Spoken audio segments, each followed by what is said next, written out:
The way we produce or evolve to produce hydrogen endogenously is by fermenting fiber. Upwards of 80% of middle-aged overweight individuals no longer have the capacity to produce hydrogen. When they're given a fiber for a hydrogen breath test, they produce methane instead. And this is critical because we know as breath methane rises and breath hydrogen lowers, worse health outcomes happen.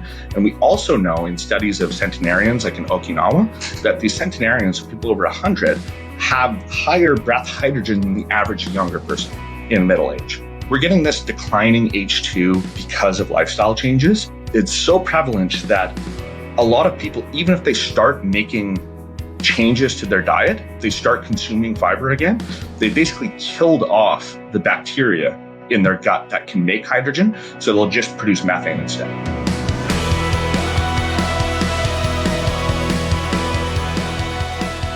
It's been a long time since I've done a podcast about hydrogen. I think probably my most popular episode about the magic of molecular hydrogen was with this guy named Tyler LeBaron, who's actually a buddy of mine, cool dude. And we geeked out for a while. He's the director of the Molecular Hydrogen Foundation.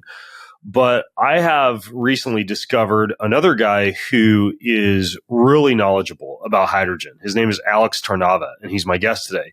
He actually invented, many of you might have used these before, the little hydrogen tablets that you put into water and dissolve. My best friend on airplanes, particularly, for some reason, just helps with airplane travel tremendously. Maybe Alex can explain that later, why I just feel so much better when I fly and use hydrogen. But Alex has done a ton of research and very inventive activity in the realm of hydrogen and has presented at a variety of conferences. He has been responsible for kind of digging into myths and truths about hydrogen, has a great website. So I'm going to link to Alex and all of his stuff. If you go to bengreenfieldlife.com/hydrogen Alex. I'm just going to call you Hydrogen Alex today, Alex. So okay. bengreenfieldlife.com/hydrogen Alex. I know you have like some kind of a crazy story, Alex, about how you got kind of into hydrogen in the first place. So I'd love to hear a little bit more about that. Yeah. It was definitely born out of necessity. Going back about 10 years ago, so I'm 39 now. It was when I was 29. I was the healthiest and most fit of my life. I was training 4+ hours a day, 6 days a week, competing in CrossFit, training hours a day of various martial arts, helping other guys prep for fights. Just not a care in the world when it came to my health because everything was absolutely perfect. And I had the free time to do this because my previous business, I'd be on the road, maybe like 100 hours, like working 100 hours a week, 1 week a month on the road. And then I'd have like 2 hours of work a day, the other 3 weeks when I was at home. But I got hit with what was believed to be a mystery virus, and it absolutely wrecked me. So overnight, I had central nervous system fatigue. I went from a 54-inch plyometric box jump to not being able to jump an inch off the ground, being able to string 15, 20 muscle ups to not being able to do like a chest to bar. It was bizarre, but my strength was normal. Like my squat and my bench press, everything, deadlift, those were all normal. I also developed sudden onset narcolepsy. So if I sat down and wasn't active for like a minute, I'd just conk out. I was sleeping 16 to 18 hours a day. My inflammation was insanely high. It was like my C-reactive proteins were 34 milligrams per liter, right? So, 70 to 100 times abnormal. And they just couldn't figure out what was going on. And after a couple of months of this, when the dust settled and all of this cleared up, I was left with polyarthritis. So I had osteoarthritis in 11 joints.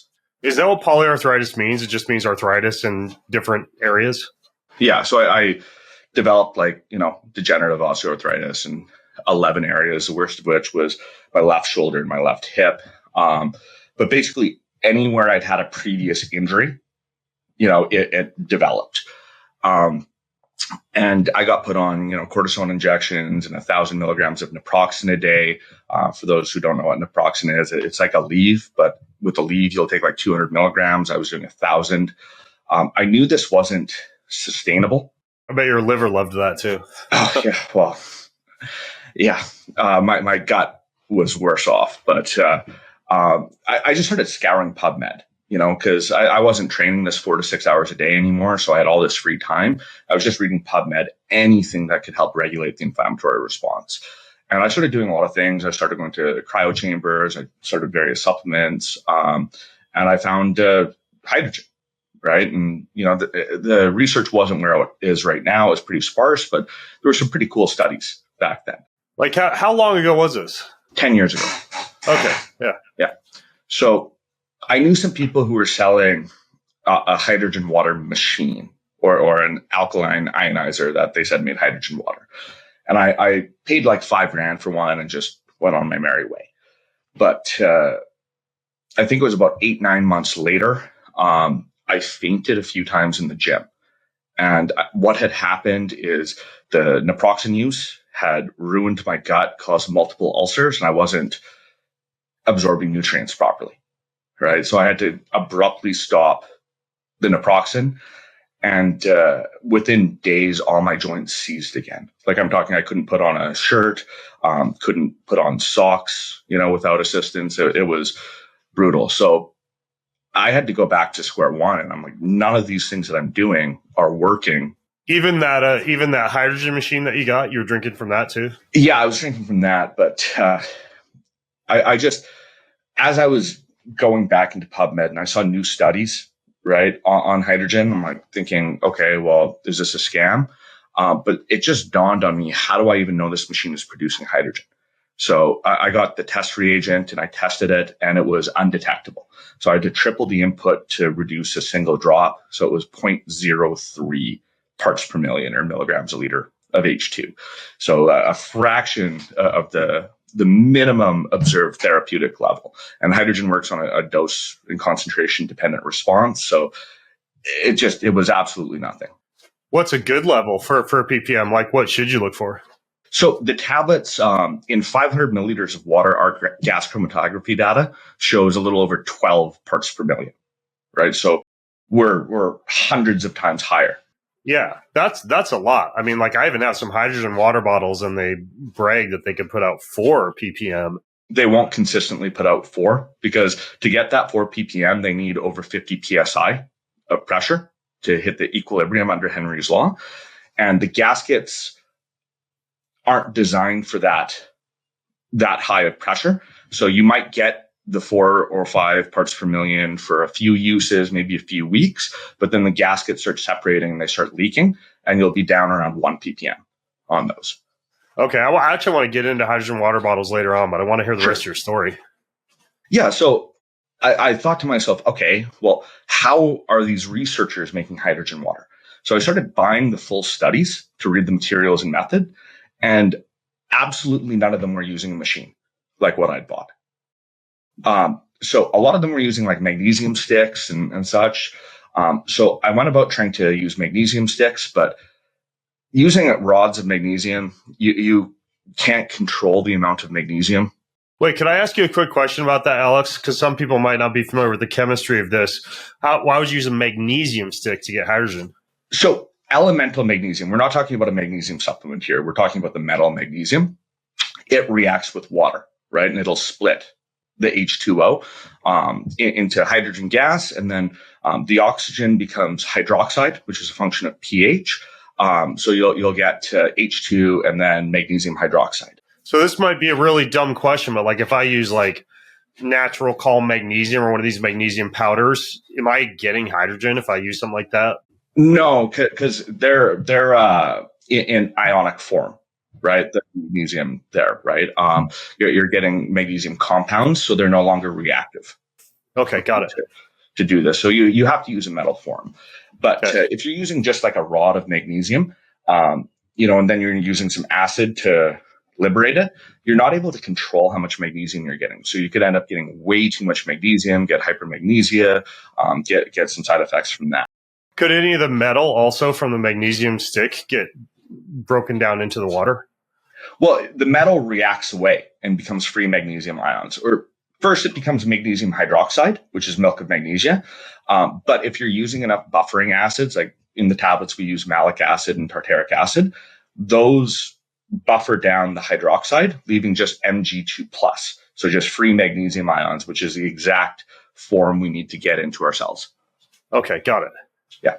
So as I was thinking about issues with the magnesium rods, I started looking for powdered magnesium, and I started making concoctions. I figured out that the powder floats, right? So I needed to compress them into tablets to get them to sink. And while I was messing around with this in my kitchen, I just thought to myself, I don't want to win a Dunning-Kruger award, or I don't want to win a Darwin award, right? And blow myself up in my kitchen, and blow up my house, maybe kill myself, dealing with the element magnesium, which is the white in fireworks, and hydrogen gas. Right. Or just massive diarrhea pants from a milk of magnesia overdose. Yeah. That was the first one with the magnesium rods. I was like, okay, this is a problem. Then when I started making the tablets, I'm like, this is kind of dangerous. And I knew enough about the subject to be dangerous, right? So I'm like, I need some expert help. Leading up to that point, was your previous job or your educational background in chemistry or anything like that? No. So my previous career, my partner and I had a business. We'd innovated so basically, like roadside breathalyzers to see if you're drunk. They use something called the platinum fuel cell. And we worked with, a manufacturer, and we put them in vending machines, but we made them disposable. So you could plug them in and out rather than recalibrating, because we figured out that it was cheaper to replace them than to send it to a chemical engineer to recalibrate. So I distributed these vending machines where you put in $1, get a straw, and you blow, and it gives a police-grade accurate breathalyzer result. So you had a little bit of a history in kind of like fabrication and industrial design to a certain extent. Yeah, and I've always been an avid reader, and science has been a third of what I read alongside fine literature and philosophy. So I had a good enough understanding to get started. But then I thought to myself, like, I really need to make sure that I'm not going to kill myself here. So I found my founding partner, Dr. Richard Holland. He's a PhD in organic and synthetic chemistry. He's from the pharmaceutical industry. He develops molecules to use in drugs. At first, he called it the worst pseudoscience he'd ever heard in his life. Well, he said that about hydrogen? Yeah. And he gave me all these reasons why it was nonsense, why it couldn't work, why hydrogen was inert and wouldn't have a physiological effect, and why you couldn't dissolve it. Like it wouldn't be wise to dissolve it in water anyways because of the low solubility. Now, by that time, I'd read so many studies that I was able to rebut him with peer-reviewed evidence, show him, look, it is having a physiological effect. And look, yeah, you could get way more of it from inhaling, but these studies are showing that even a fraction of the dose dissolved in water is performing as well or better than inhaling the gas. So he looked at that and said, well, I'm absolutely shocked. Maybe there's something here. I'll take a look at what you're doing. And I just kept on sending him a new study every day as he was reviewing my formulation in chemistry. And serendipitously, I sent him one on a certain disease model that he was actually the lead chemist developing small molecules to target that disease.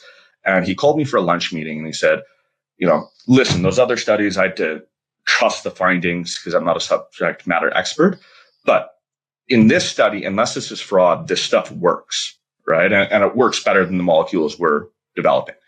Are you interested in commercializing this, or are you just dead set on doing it as a do-it-yourself project? So at that point, I was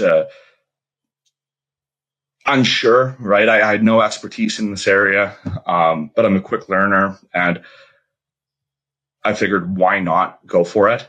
I developed some other things in the past that I didn't commercialize that ended up getting picked up, by companies. I'm like, you just got to go for it.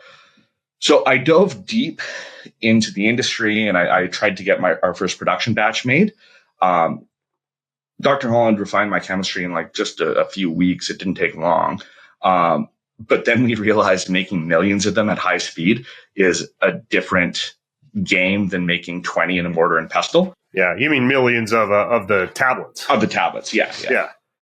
So it took us 15 failed scale-up attempts, a few thousand formula and process adjustments, and a year to get our first production-ready batch. Okay, and the whole time you're doing this, were you still dealing with all this polyarthritis and these post-viral symptoms? Yeah. Oh, geez. And I made it a lot worse. Like in the early days of developing this, I was working over 100 hours a week. I was only sleeping about 4 hours a day. I was often forgetting to eat and then ordering pizza at midnight. Yeah, that's a great plan for healing an illness. Yeah, exactly. So it ended up being rough. In the first couple of years that I was doing this, I ended up putting on 100 pounds, because of the massive lifestyle change, which I've lost most of it, but I'm still nowhere near the fitness that I was 10 years ago. But I did a lot of damage, ironically, looking for something to help with my issues. It took us about a year. We finally got it going. Once we got the tablets going, there actually was an existing market of people just waiting for me to figure this out. Robert Slovak was my first customer. Yeah, he's been on the podcast before, the water and wellness guy. He's a wealth of knowledge. But for you at that point, had you looked into where these other studies that you had found on PubMed where they were getting their hydrogen tablets? So there weren't hydrogen tablets at that time. There were, but they weren't used in any of the studies. They were mostly using magnesium rods. Some of the studies were using another technology out of Japan that can get about 7 parts per million, and it uses elemental aluminum rather than magnesium. Myself and many others have concerns about putting aluminum in your drinking water. So that technology has never really taken off. So what was on PubMed at that point was not scalable to be a mass consumer product. No. And back then, 10 years ago, there was maybe 30 human studies. Now there's something like 180, right? So it's increased a lot in size and scale of the research. Quality of the research has been advancing. I've had a good hand in that. When I decided to get into supplements, I didn't have a good opinion of the supplement industry. I thought a lot of it was, bogus snake oil. Obviously, there's some good things with science that work, but there's a lot of ridiculous claims, and a lot of issues like fairy dusting, where an ingredient works at, this dose, but then a company will put 1/10 the dose in and claim the benefit. So there's a lot of stuff like that. And I decided if I'm going to get into this industry, I want to do it right. So what I did as soon as we were ready to launch, I emailed every single first and corresponding author on every single human and rodent study that I could find of hydrogen, offering to support research, to donate product, said this is how much hydrogen we're getting, make placebos, right, help the research. And over time, I developed a lot of connections with a lot of different professors at different institutions. I'm working with 20 or so universities around the world right now. We have 20-something human trials, I think 18 clinical trials and a handful of case studies, and half a dozen preclinical like rodent studies to date. And we have about that many more that are underway at various stages. What happened when you showed it to Slovak? I interrupted you when you brought him up. Slovak was selling a different tablet that's now out of business. So what's novel about the tablet that I ended up developing is we figured out how to make very small nanobubbles. This is how we're getting the 12 parts per million, because the saturation point of hydrogen in water is only 1.6 parts per million. Now, the only way you can get beyond 1.6 parts per million at SATP is either by increasing the pressure so that it reaches an equilibrium, that's Henry's law, or by making nanobubbles small enough that they basically stay in suspension. and they don't dissipate out. So this is the same concept. If you remember during the pandemic, when they realized that the 6 feet of social distancing wasn't working because they were small aerosols and they'd stay in the air for hours or days and could travel long distances. That's because the viral particles were in the nano range. So they were small. They don't sink. They don't float. They just, stay in this state of suspension. It's the same thing in particles, in supplements. Like often you'll see micronized or nano-sized ingredients, and that's because they're not water soluble. But if you make them under 5 microns in size, they become dispersible, so they won't form sludge on the top or the bottom. But we realized that it was the same concept with gas bubbles in the water. So our laser back scattering shows that our tablets are producing small nanobubbles in a first wave between 10 to 30 nanometers in size. So they're very, very small, right? And they resist coalescence. So it's stable enough that you can drop the tablet in the water, let it dissolve. It creates this white milky cloud and then chug it down, right? And then you're getting this very high concentration and dose that other technologies aren't capable of doing. And you said that was close to 12 ppm?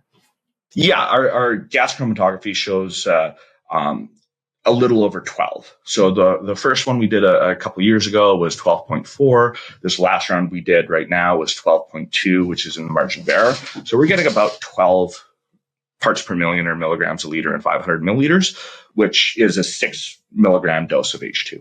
Okay, this might be a dumb question, but like when I'm on an airplane, like I mentioned, I might get the little dinky, plastic water bottle, and everybody's going to freak out about microplastics, but that's what you get handed sometimes. And I'll drink just a little bit of that off the top and drop a hydrogen tablet into it. I actually use the ones from Water and Wellness right now. I might ask you about brands later on and whether that's an okay one. But I put one of those. So that's probably like 7 ounces of water. But then when I'm at home, I'll put like 3 hydrogen tablets into my morning on nearly 30 ounce glass of water. So what's the difference in the ppm in terms of the volume and the number of tablets used? So in, say, 8 ounces, I think you're going to get about 20 parts per million, right? 8 ounces with one tablet? Yeah, with one tablet. Okay. Actually, I think more like 18 parts per million in 8 ounces, which is a little less than half than 500 milliliters. Or I think we're 18 and 250 milliliters, which is just shy of 9 ounces. So you're going to get a good amount of hydrogen, but that would be, say, 4.5 milligrams instead of 6 milligrams. Right. So it's not quite as efficient. You get a higher concentration, but the dose goes down, but it's still a very, very high dose. Right. That's going to be therapeutic. At home, I do basically exactly what you do. I use their 1 liter jars. So that's about 34 ounces. And I'll put typically 4 or 5 tablets in a liter and I chug it. Okay, got it. Yeah, I might ask you a few usage questions later on. The Water and Wellness ones, are those okay? Like is that a good ppm and a good tablet? Absolutely. They have our standard tablet that has been used in all the clinical research. They also have a naturally flavored and sweetened tablet. And they have a really cool tablet called their Chromax tablet that has chromium picolinate in it with the hydrogen creating ingredients. And that would be to help with insulin sensitivity? Yeah, Robert wanted to target, metabolic health and function. It's some of our best research on the tablets. We've reversed metabolic syndrome. We've shown improvements in liver health. We've shown improvements in body composition in 5 or 6 clinical trials right now, and shown to affect a lot of markers that we know are important for weight loss, right? So we have regulated ghrelin. We've shown in rodent research to regulate GLP-1, and we've shown to regulate the brain chemistry involved with satiety. You don't look like you're on death's door right now, dude. What happened with your whole virus thing? I am a candidate for multiple surgeries at this point. Like, this is where my left arm goes. So I've got bone-on-bone arthritis with multiple labral tears. My left hip, I have moderate arthritis with labral tears and soft tissue damage. I am a candidate for disc replacement in my lower back, and I need a surgery on my neck. I'm kind of managing, I still have some aches and pains, but I do my blood tests with Cyfox, once every month or so. My HSCRP is typically now below zero point 0.2, so below the detection limit. Was hydrogen something that helped with that? I think so. I believe so. I've done some other things. Hydrogen was starting to repair my gut. And then as I dove deeper into why hydrogen was having this effect, I realized the evolutionary basis of why we expect hydrogen and why we're no longer getting it. So, to go back to the very beginning, hydrogen has been with us since before mitochondria, right? So our mitochondria evolved from eukaryotes, which expelled hydrogen as a waste product. Those eukaryotes formed from a symbiotic relationship between two organelles, one which consumed hydrogen. Now, throughout the last several billion years, hydrogen has been with us at much higher levels, been with living organisms. For instance, the oldest water we found on the planet deep beneath the Canadian Shield, estimated at 2 billion years old, still has dissolved H2. Now, none of the water on the planet has dissolved hydrogen anymore. We also know it was higher in the atmosphere.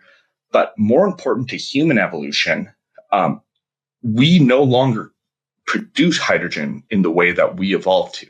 So during the majority of human evolution, we consumed between 100 to 150 grams of dietary fiber a day. We can't even get that amount of fiber because through horticulture, we've basically bred the fiber out of all of our fruits and vegetables and grains, like a lot of it, way less than what used to be. But today, the average person only consumes 10 to 15 grams of dietary fiber a day. And someone on a standard American diet might consume 1 to 3 grams of dietary fiber a day. So, a fraction, maybe 1% of what we evolved to anticipate. Now, this is important because the way we produce or evolve to produce hydrogen, endogenously is by fermenting fiber. We're not getting the fiber that we evolved to anticipate. And hydrogen is basically, it's an adaptive stressor. It's an evolved stressor. It's hormesis, right? Just like exercise, right? So we anticipate this hormesis. It's something called mitohormesis. So it's a slight stress on our mitochondria that leads to positive adaptations of mitochondria. More mitochondria, we get more energy, and we start correcting balances. So hydrogen can work sort of like a supervisor in the cell. For instance, a lot of people will say that hydrogen is an antioxidant, which it usually has antioxidant-like effects, but it actually does this by acutely raising oxidative stress, in a slight way, just like exercise does, right? So you actually get a slight spike in oxidative stress, which triggers a NRF2 response and production of our own, endogenous antioxidants like glutathione, superoxide dismutase, and catalase. So hydrogen is sort of like the supervisor in our cell. It helps us adapt to various external stressors, which is why it would work great for you on an airplane. And we don't get it anymore, not even a fraction of what we used to. But what makes matters worse is research is starting to show that upwards of 80% of middle-aged overweight individuals no longer have the capacity to produce hydrogen. When they're given a fiber for a hydrogen breath test, they produce methane instead. And this is critical because we know as breath methane rises and breath hydrogen lowers, worse health outcomes happen. And we also know in studies of centenarians, like in Okinawa, that these centenarians, so people over 100, have higher breath hydrogen than the average younger person in middle age, right? So we're getting this declining H2 because of lifestyle changes. And it's so prevalent that a lot of people, even if they start making changes to their diet, they start consuming fiber again, they basically killed off the bacteria in their gut that can make hydrogen. So they'll just produce methane instead. That is really interesting. So explain this to me. When it comes to hydrogen and it acting as a mitochondrial hormetic agent, inducing mitohormesis, are you suggesting that it's not necessarily donating an electron to stabilize a free radical, but is instead inducing mild amounts of oxidation and perhaps even acting as like an oxidation agent, not a reduction agent? Yeah, absolutely. So the research that has shown hydrogen acts as a direct antioxidant has all been in vitro. We have no direct evidence in vivo, in a living being that hydrogen can do this. But what we do see is this mild increase in oxidative stress, which triggers a NRF2 activation and increase in our endogenous antioxidants. So this means maybe 19 out of 20 times hydrogen has a pretty strong antioxidant response. But 1 out of 20 times, we've actually seen an increase in oxidative stress, typically for beneficial results. So a paper that I was an author on that Tyler LeBaron was as well, we were using the tablets in a rodent model of colorectal cancer. And we were using the hydrogen either alone or in conjunction with 5-FU fluorosil, which is a chemotherapeutic. So we had the control group, the hydrogen group, the fluorosil group, and the hydrogen plus fluorosil group. Now, the hydrogen and the fluorosil had similar outcomes in reduction of tumor weight and size and collagen content. They were both like 23 to 24% collagen content. As expected, the hydrogen had a strong antioxidant response and lowered oxidative stress. The tumor cell, which may or may not be good, but the fluorosil had a strong reduction in antioxidant activity and increase in oxidative stress, which is as expected. That's how the chemotherapeutic works to kill the cancer. The combination group, this is where it got really interesting. Now, the tumor size and weight were basically destroyed, right? The collagen content was down from the 23, 24 down to 6%, right? So it was way reduced. But for the antioxidant activity and the oxidative stress, the combo group actually potentiated the stress response of the chemotherapeutic, but just within the cancer cell. So it decreased antioxidant activity and increased oxidative stress, which worked to wipe out the cancer. That's really interesting, especially when you consider that other things that can serve as potential adjuncts to chemotherapeutic treatments, like ozone or heat, also seem to increase the efficacy of the chemotherapy, not necessarily by acting as antioxidants, because both heat and oxygen are oxidative stressors, but by upregulating the body's own endogenous antioxidant production. Yeah. So this has been the area of research that I'm most excited about, and I think this is going to be the future of hydrogen, is using it in conjunction with other therapeutics, whether it's exercise or pharmaceuticals or supplements, for synergistic outcomes. We've shown synergy in multiple models with hydrogen and other molecules. That's really interesting. Now, something that kind of confuses me is you described how something like 1 time out of 20, it might act as an oxidative stressor, but then the rest of the time it's acting as an antioxidant. Is it acting as an antioxidant, or is it like similar to something like ozone or xenohormetic agents from plants increasing endogenous antioxidant production? Yeah, 100%. So that's what hydrogen is doing. It's increasing our endogenous production, but it's also regulating various free radicals and beneficial stressors like H2O2, like nitric oxide. So hydrogen is driving towards something called the redox homeostasis, right? Which is the harmony between oxidative stress and antioxidants. Now, a lot of people think antioxidants are default good for you because most people have an excess of oxidative stress. But if you have too many antioxidants, you go into something called reductive stress, which can be as harmful as excess oxidative stress. So hydrogen can never put you into reductive stress because it's just driving towards this redox homeostasis. Right, it's a homeostatic agent. It's very similar to the idea of blunting the hormetic response with something like high-dose vitamin C or vitamin E post-exercise. So is this why some people will refer to hydrogen as a selective antioxidant, meaning the ability to either donate or accept electrons to cause beneficial oxidative stress or to induce an antioxidant response? That is tied to the in vitro research, which shows that hydrogen can be a selective antioxidant and basically only target the hydroxyl radical and peroxynitrite. Now, we haven't demonstrated that in vivo yet. And even if it's shown in vivo, it's still probably more prevalent that this NRF2 activation. But the reason that hydrogen would be a selective antioxidant in vitro is molecular hydrogen is a pretty stable molecule. So most free radicals and such are just not able to break the bond of H2. Only the most reactive ones, like hydroxyl and peroxynitrite, can break the bond. So that was one of the very interesting things in vitro that we've seen about hydrogen, because most antioxidants will be indiscriminate. They'll wipe out the good and bad guys. But in vitro, hydrogen only wipes out the bad guys. We just need more evidence to see if that's happening, in a living cell. Yeah, that makes sense. And we could probably talk about the science until we're blue in the face, but I get so many questions from people about the logistics. So if you don't mind, I'd love to just ask you a few questions about usage, dosing, bottles versus tablets, et cetera. Is that cool? Yeah. All right. So you mentioned that you kind of drink yours down right away as soon as the tablets have dissolved. How much of a window do you have after you've dropped the tablets in the water to actually drink it and get the hydrogen into your body? So you want to chug it as fast as you can. And this is why I say I recommend 500 milliliters, or basically as much water as you can. If you can do a liter and drop more tablets in, that's even better. Why is more volume of water better?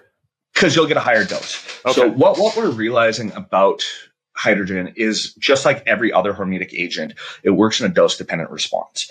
Now, we look at something like exercise, and all hormetic agents work on this. They'll work on basically like a reverse J curve. So with exercise, if you're inactive, your health is low. You work out even a few hours a week and you get huge improvements. Now you up that to 20 hours a week and you really don't have any improvements. It's a plateau. But then all of a sudden you go to 40 hours a week of exercise and you drop down because it's chronic stress. Would happen the same thing with cold exposure on a tighter J curve. With hydrogen, we have not in many models even found the plateau, let alone where it's harmful. And in many, many models, we have shown that you need a higher dose or concentration to see results. But in no models to date has it shown that a lower concentration is more beneficial than a higher concentration. So going at a higher concentration and dose seems to always be better, like erring on the side of caution that we need more. And then we look at the translation between the rodent research and the human research. Now, one consideration is for most molecules that are metabolized, which hydrogen is not, rodents have a much higher metabolism. So you have to scale the dose, down for humans. But this is not the case with H2. But what is the case with H2 is that rodents drink many times higher water per body weight than humans. So if you give the same concentration to a mouse and they're getting it for all of their water every day, they're consuming, if you're only getting 1 liter a day of hydrogen water, they're actually consuming about 48 times more, hydrogen per body weight that we are. If you're only doing half a liter a day, they're getting 96 times more. So this can explain why a lot of the rodent research has been basically miraculous, whereas the human research has been very positive, but not the same level of basically curing all diseases, extending health and lifespan, and so on and so forth. Because we can't get the same dose that we're giving to the mice, just because of the differences in our consumption. So the only way we can bridge that gap is by increasing the concentration. Okay, interesting. So high concentration, drink it right away. You said you're doing like 4 to 5 tablets and around 30 liters of water. How about time of day? Like, should you do dosing at multiple times during the day? Is a morning or evening dose best? How do you approach the timing of the dose? So you definitely want to pulse it. I'd say no more than 3-4 times a day, right? But you can do it once a day. You can do it twice a day. I do it once or twice a day, depending on my level of activity and stress. Oh, wow. So you might go through 10 tablets in a day then with your approach. If I'm doing twice a day, I'll do usually 3 and 3. Okay. So I'll max at about 6, which is taking you to the upper limit of the daily magnesium intake. Yeah. So I try not to go beyond about 500 milligrams of magnesium a day. So yeah, the 6 is kind of like the max that I put it at. Now, what you need to consider when you're taking hydrogen is, one, you want to take it when your stress is highest, but you want to take it on an empty stomach. So especially if you ate a carb-heavy meal, a fiber-heavy meal, you might get a little hydrogen production. So you want to utilize that anyways. But also these carbohydrates and fibers will retain hydrogen gas in them and create gels and foams, which will slow release into the rest of your body. So an empty stomach is important. I will take it first thing in the morning on days that I'm not doing that much. If I'm going kickboxing, for instance, which I'm going to do right after we talk, I'll take it maybe within an hour before I exercise, right, to blunt the stress of that exercise. And hydrogen has actually shown to be really unique in terms of using it in conjunction with exercise, because you often don't want to take antioxidants and anti-inflammatories in conjunction with exercise. It blunts hypertrophy gains. With hydrogen, some cool studies in rats have actually shown during forced swim tests that the hydrogen group has a higher initial spike in oxidative stress and inflammation. So it's actually potentiating the stress response of the exercise, but they're returning to homeostasis faster, as if they worked out harder and recovered quicker. Yeah, this is a similar strategy to doing a pre-exercise heat treatment or even pre-exercise cryotherapy. There's actually a spike in oxidative stress and then a rebound response in endogenous antioxidant production. Yeah, exactly. So I tend to use it either first thing in the morning, right before I exercise. If I'm going to do a second dose, it's usually days that I'm flying. I mean, I travel about 100 days a year, so I fly a lot. I always take a double dose the days I fly. I also take a double dose, and this isn't nearly as often anymore, but the once a month or so, I might indulge in a bottle of wine or so. I always double down on my dose on days like that. Not in the wine, in water, separate from the wine. Yeah, right? in water. Yeah, you don't want to bastardize a good red. So I do 3, sometimes 4 tablets in that morning, big liter, or so of water that I have, similar to you, on an empty stomach. And because I've got like 3 of them laying around the kitchen, I've been drinking my second dose. I think it was, I first heard from Tyler LeBaron that diurnal dosing is beneficial. So I've been doing a second dose on an empty stomach mid-afternoon. But I've been using a hydrogen water bottle for that second dose, again, because I have a few of them. But it sounds to me like there might be a potential issue with that.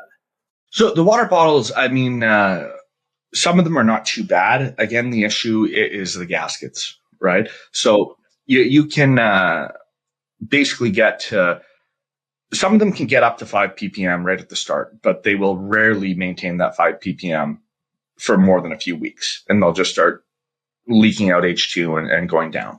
I think Tyler is actually doing a video through the MHI to tell people to listen for the pop when you open the cap. If that pop is gone, that means pressure didn't build up and the gasket's toast. Okay, that's good to know.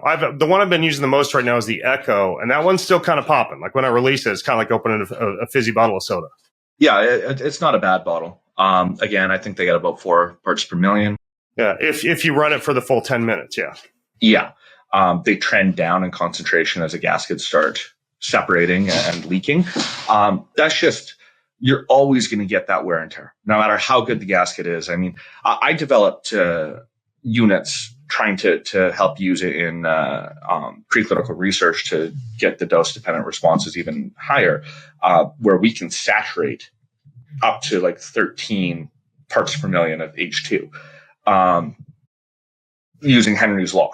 So it was a cool contraption we made, and we had these engineered with the hot, like heaviest duty parts that could happen.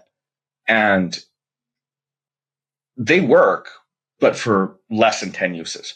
So these prototypes cost about $7,000 each, and I made 5 of them, and every single one broke in under 10 uses. And there is not parts available that are better for this type of purpose. Interesting. Okay. What about the machines? What about the generators like that one that you bought? Yeah, they make tremendous amounts of hydrogen through electrolysis, right? That's how the bottles work too. But they're making very large bubbles. And what ends up happening on these machines is, first off, they're dependent on the TDS, the total dissolved solids, in the water, the source water you're using. You need a high TDS to get a higher H2. So some of the machines can get over 1 parts per million in the beginning.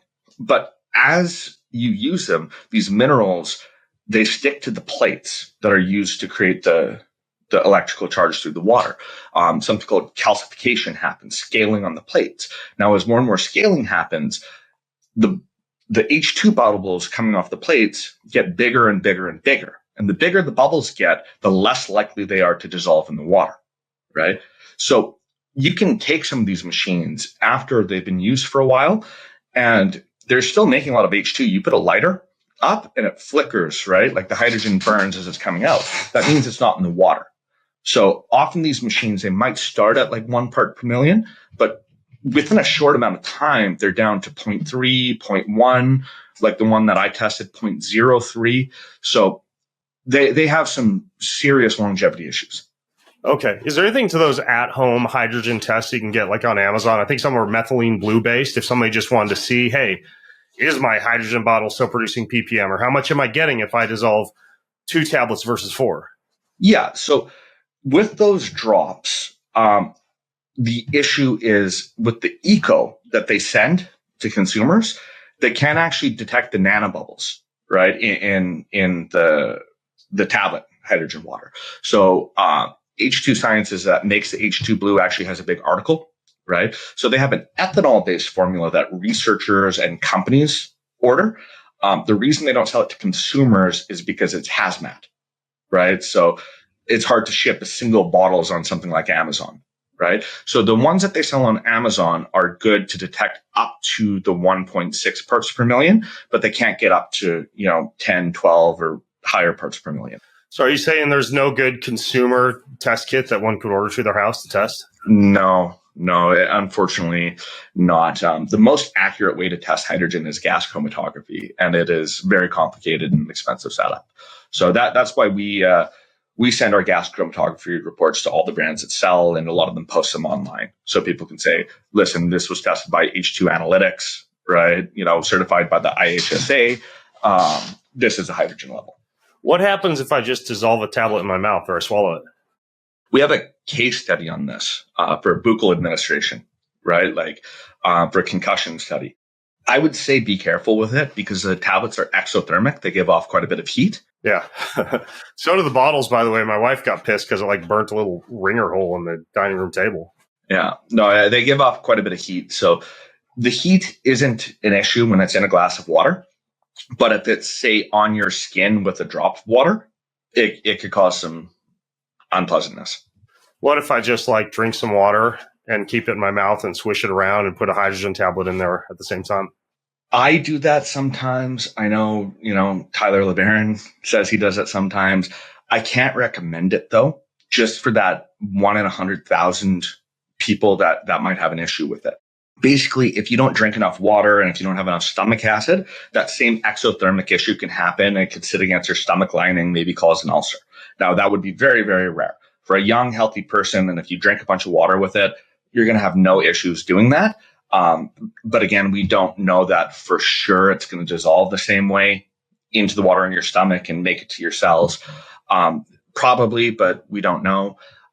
Again, it's fine for a lot of people when you drink enough water, have sufficient stomach acid, but we can't recommend it because, say, if your stomach acid's really low, if you only take a sip of water, it could cause some GI distress. Okay, got it. For skin health and transdermal absorption, some people are now using the bath hydrogen tablets. I think maybe Robert Slovak sent those to me. They're huge. They're 3 times the size, maybe more, of the normal tablets. And you're supposed to put them in a bathtub when you take a bath. What do you think of those? So I developed those too, right? So I provided them to them. We have a couple clinical trials on them and a few case studies. We have seen tremendous results. So in 2 of our clinical trials, the first, it was done to be a non-inferiority. So they didn't recruit a whole ton of people. And it was after grade 2 ankle tears in pro soccer players. And it was compared against RICE protocol. So rest, ice, compress, elevate. Now, hydrogen was equivalent in the single ankle baths, foot baths to RICE protocol. However, it was trending better in almost every outcome. If they'd recruited just 4 more people, it would have been significantly better than RICE protocol if the data held up. Unfortunately, the authors didn't think it was going to be better. They were just looking to see if it was as good. But it was 4 areas. There was a strong trend, p-values of 0.07. That the hydrogen was out competing and, lowering inflammation, lowering swelling, lowering, vascular pain, lowering circumference.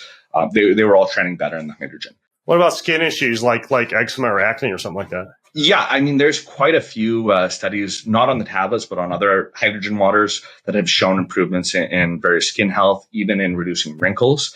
And then probably where we get the best testimonials is pro athletes and athletes using them for muscle recovery, right? So we have a double-blind placebo-controlled trial with the bath tablets versus a placebo tablet after high-intensity eccentric exercise. And it significantly reduced delayed onset muscle soreness compared to placebo by the VAS scale, and it blunted the rise in creatine kinase. Wow. Interesting. For the size of a typical bathtub, about how many tablets would you use for a standard ppm based on that research? Yeah, in our studies, we've used between like 20 to 40. Oh, that's a lot. That might almost be like the whole bottle.